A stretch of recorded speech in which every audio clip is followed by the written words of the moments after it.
ಎಲ್ರಿಗೂ ನಮಸ್ಕಾರ.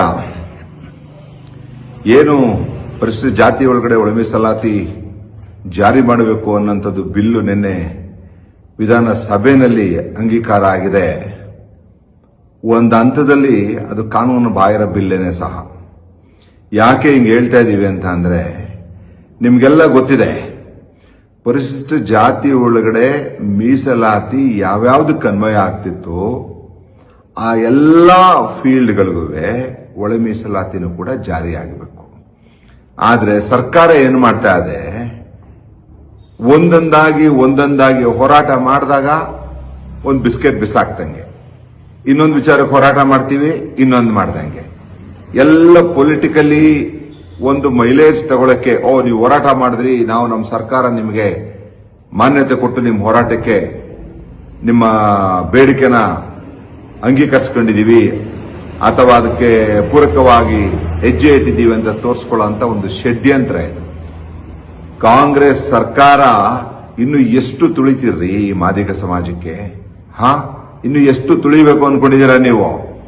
ಯಾವ್ದಾದ್ರು ಒಂದು ರಾಜ್ಯದಲ್ಲಿ ನಿಮ್ದೇ ಸರ್ಕಾರ ಇರತ್ತ, ತೆಲಂಗಾಣಲ್ಲಾದ್ರೂ ಹಾಕೊಳ್ಳಿ, ನೀವು ಮಾಡ್ರಂಗೆ ಕಾನೂನು ಮಾಡಿದಾರ? ಸುಪ್ರೀಂ ಕೋರ್ಟ್ ಜಡ್ಜ್ಮೆಂಟ್ ಬರೀ ಕರ್ನಾಟಕ ರಾಜ್ಯಕ್ಕೆ ಮಾಡಿರೋದು, ಇಡೀ ದೇಶಕ್ಕೆ ಮಾಡಿರೋದು. ಒಂದು ರಾಜ್ಯದಲ್ಲಿ ಪರಿಶಿಷ್ಟ ಜಾತಿನಲ್ಲಿ ಎಲ್ಲಾ ಅಂಗಗಳಿಗೂ ಅನ್ವಯ ಆಗುತ್ತೆ ಅಂತ ಅಂದ್ರೆ ಕರ್ನಾಟಕದಲ್ಲಿ ಆಗಲ್ವಾ? ಕರ್ನಾಟಕದಲ್ಲಿ ಆಗೋದಿಲ್ವಾ? ನೀವ್ ಏನ್ ಹೆಜ್ಜೆ ಇಡ್ತೀರಾ, ಈ ಹೆಜ್ಜೆ ಹಿಂದೆನೆ ಒಂದಿನ ಹಿಂದೆ ಅನ್ನಂಗೆನೆ ನಮ್ ವಿರೋಧಿಗಳು ಕೆಲವು ಪ್ರೆಸ್ ಮೀಟ್ ಎಲ್ಲ ಮಾಡ್ತಾರೆ, ವಿಚಾರಗಳನ್ನ ಹೇಳ್ತಾರೆ. ಅದೇ ತರ ನೀವು ಅಸೆಂಬ್ಲಿನಲ್ಲಿ ಹೆಜ್ಜೆ ಇಡ್ತಾ ಇದ್ದೀರಾ. ಏನ್ ಈ ಕಾಂಗ್ರೆಸ್ ಸರ್ಕಾರ ಒಂದು ಗುಂಪಿಗೆ ಅಡ ಇಟ್ಕೊಬಿಟ್ಟಿದ್ದೀರಾ? ಅಡ ಇಟ್ಕೊಬಿಟ್ಟಿದ್ದೀರಾ? ಹೇಳಕ್ಕೆ ಮಾತ್ರ ಕಾಂಗ್ರೆಸ್ ಸರ್ಕಾರದ ಸಿಎಂ ಎಂದು ಹಿಡಿದು ಸಮಾಜ ಕಲ್ಯಾಣ ಸಚಿವರು ಆನ್ ಪ್ಯಾರಿಟಿ ಗ್ರೌಂಡ್ಸ್ ಅಂತಾರೆ. ಪ್ಯಾರಿಟಿ ಅಂದ್ರೆ ಅರ್ಥ ಗೊತ್ತಾ ನಿಮ್ಗೇನು ಅಂತ? On similar, on equal grounds ಅಂತ. ಒಳ ಮೀಸಲಾತಿ ಜಾರಿ ಮಾಡಿರೋಂಥದ್ದು ಈಕ್ವಲ್ ಗ್ರೌಂಡಾ? ಸರಿ ಸಮಾಜದ ನಿರ್ಮಾಣನಾ? ಸಮಾಜದ ನಿರ್ಮಾಣನಾ? ಇದ ನಿಮ್ ಸಮಾಜದ ನಿರ್ಮಾಣ? ಇವೆಲ್ಲ ನೋಡಿದ್ರೆ ಬಹಳ ಸ್ಪಷ್ಟವಾಗಿ ಗೊತ್ತಾಗುತ್ತೆ ನೀವು ಎಂಥ ವಿರೋಧಿಗಳು ಈ ಮಾದಿಗ ಸಮಾಜಕ್ಕೆ ಅಂತ. ಅದು ಪದೇ ಪದೇ ಜ್ಞಾಪಕ ಬರುತ್ತೆ. ನೀವು ಯಾವಾಗಲೂ ಹೇಳ್ತಿರ್ತೀರಾ, ಹಿಂದೂ ಸಮಾಜ, ಹಿಂದುತ್ವ ಏನು ನಮ್ಮ ಒಡಕ್ ಮಾಡಿಬಿಟ್ಟಿದೆ, ಅಸ್ಪೃಶ್ಯತೆಗೆ ಅವರೇ ಕಾರಣ, ಇನ್ನೊಂದು ಮತ್ತೊಂದು ಅಂತ. ಈಗ ನೀವು ಮಾಡ್ತಾ ಇದ್ದೀರಲ್ಲ, ನಿಮ್ ಜೀವನದಲ್ಲಿ ನಿಮ್ಗೆ ಒಳ್ಳೇದಾಗೋದಿಲ್ಲ ಇದು. ಅಂಡ್ ನಾವೇನ್ ಸುಮ್ಮನೆ ಬಿಡೋದಿಲ್ಲ. ಈಗನೇನೆ ಇಲ್ಲಿ ತನಕ ನೋಡಿದೀವಿ, ಕೋರ್ಟ್ ಕೇಸ್ಗೆ ಏನಿದೆ ಆ ತರ ಪೂರಕವಾಗಿ ಹೆಜ್ಜೆ ಇಡ್ತೀರಾ. ಮುಂದಿನ ಹೋರಾಟ ನಾವು ಕೋರ್ಟ್ಗೂ ಬರ್ತೀವಿ, ನಿಮಗೆ ಕೋರ್ಟ್ಗೂ ಬರ್ತೀವಿ.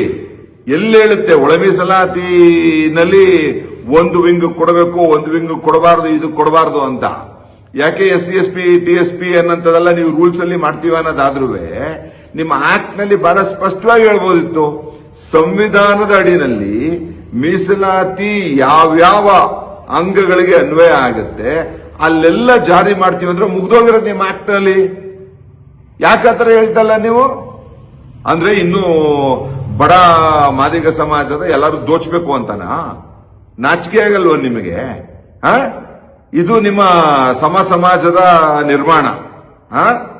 HC ಮಾದೇವಪ್ಪನವ್ರಿಗೆ ಒಂದು ಸುವರ್ಣ ಅವಕಾಶ ಇತ್ತು ನಿಮ್ಗಿದು, ದಲಿತರಲ್ಲಿ ಬಹುದೊಡ್ಡ ಲೀಡರ್ ಆಗಕ್ಕೆ. ಆದ್ರೆ ಇವತ್ತು ದಲಿತರಲ್ಲಿ ಮೋಸ್ಟ್ ಅನ್ಜಸ್ಟಿಫೈಯಬಲ್, ಯಾವುದೇ ತರದ ಮಾತುಗೂ ಚಿಂತನೆಗೂ ಕನೆಕ್ಷನ್ ಇಲ್ದರಂತ ನಾಯಕ ಅಂತ ಪ್ರತಿಬಿಂಬ ಆಗ್ಬಿಡ್ರಿ ನೀವು ಮಾತಾಡ್ತೀರಾ. ಸರಿ ಸಮಾಜದ ನಿರ್ಮಾಣ. ಇಲ್ಲಿ ಮಾದಗಿರಿ ಹಿಂಗೆ ನಿಮ್ ಭಾಷಣದಲ್ಲಿ ಹೇಳಿದ್ದೀರಾ ಮೊನ್ನೆ ಅಸೆಂಬ್ಲಿಲಿ ಮಾಡುವಾಗ, AD-ಇರೋರು ಎರಡು ಕಡೆನೂ ಅನುಕೂಲ ಪಡ್ಕೋತಿದ್ರು ಅಂತ. ಆದ್ರೂ ನಿಮ್ಮ 25/8/2025 ಆದೇಶ ಎರಡು ಕಡೆನೂ ಪಡ್ಕೊಳಂಗ್ ಮಾಡಿದ್ದೀರಾ. ಸತ್ಯನ ಬಹಳ ದಿನ ಮುಚ್ಚಿಟ್ಕೊಳಕ್ ಆಗಲ್ಲ, ಹೊರಗ್ ಬಂದ್ಬಿಡುತ್ತೆ. ನಿಮ್ಮ ಅಸೆಂಬ್ಲಿಲಿ ಮಾಡಂತ ಭಾಷಣದ ವಿಡಿಯೋ ತುಣುಕನ ನೋಡಿ ಬಹಳ ಸ್ಪಷ್ಟವಾಗಿ ಗೊತ್ತಾಗುತ್ತೆ ನಿಮ್ ಉದ್ದೇಶ ಏನಿತ್ತು, ಹೆಂಗೆ ದೌರ್ಜನ್ಯ ಮಾಡ್ತಾ ಇದ್ದಾರೆ ಈ ಮಾದಿಗ ಸಮಾಜಕ್ಕೆ ಅಂತ.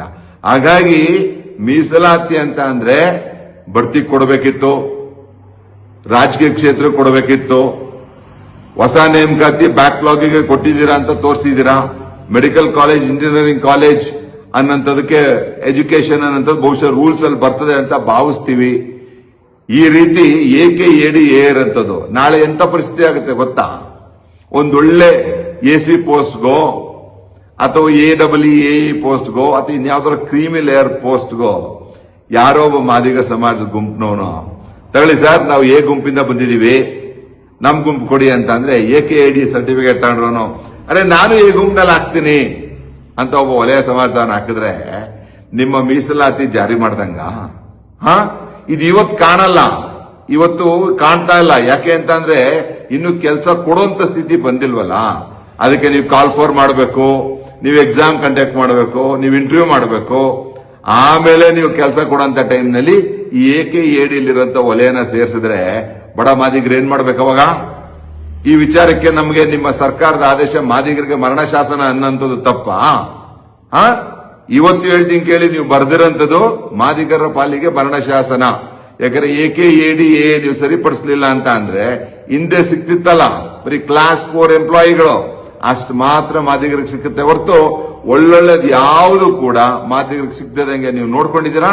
ನಿಮ್ಮ ಆದೇಶಕ್ಕೆ ಧಿಕ್ಕಾರ. ಈ ಸಮಾಜ ನಿಮ್ಮನ್ನ ಸರಿಯಾದ ಸಮಯದಲ್ಲಿ ಸಮಯ ನೋಡಿ ನಿಮಗೆ ಬುದ್ಧಿ ಕಲಿಸ್ತೀವಿ. ಮತ್ತು ಈ ಸರ್ಕಾರಕ್ಕೂ ಕೂಡ ಬಹಳ ಸ್ಪಷ್ಟವಾಗಿ ಹೇಳ್ತೀನಿ, ಈ ಕಾಂಗ್ರೆಸ್ ಸರ್ಕಾರ ಮಾದಿಗ ಸಮಾಜದ ವಿರೋಧಿ ಸರ್ಕಾರ ಅಂತ ಎಲ್ಲ ದಾಖಲೆಗಳ ಮುಖೇನ ಹೇಳಿರೋದು ನಾನು, ಯಾವುದು ಭಾವನಾತ್ಮಕವಾಗ. ಹಾಗಾಗಿ ಮುಂದಿನ ದಿನಗಳಲ್ಲಿ ನಾವು ಕೂಡ ಈ ಕಾಂಗ್ರೆಸ್ ಸರ್ಕಾರಕ್ಕೆ ತಕ್ಕ ಪಾಠವನ್ನು ಕಲಿಸ್ತೀವಿ. ಅಂಡ್ ಹೋರಾಟ ಇಲ್ಲೇ ನಿಲ್ಲಲ್ಲ, ಇನ್ನು ಮುಂದೆ ಹೋಗುತ್ತೆ ಹೋರಾಟ.